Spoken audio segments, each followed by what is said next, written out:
Hello everyone and welcome back to another video from Webtech Tutorial. In this video, I'm going to show you how to change your language on the Craigslist application. So let's get started right away. First of all, just open up your web browser.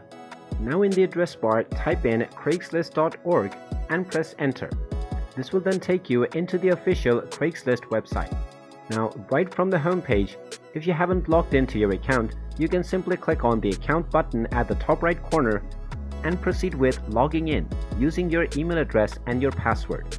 After you have logged into your account, you can come back to this home page, and now in order to change your language, simply look towards the right side and you will find the language drop-down menu.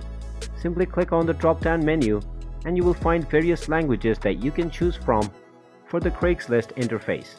You can simply click on any language that you prefer, and this will automatically change the entire website to the language that you just selected.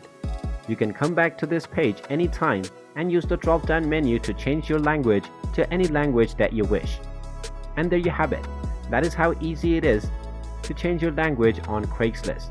If you find this video helpful, make sure you hit that like button and subscribe to our channel if you haven't done so already. Also ring that notification bell to never miss another update from us. Thank you for watching, and I will see you again in the next video.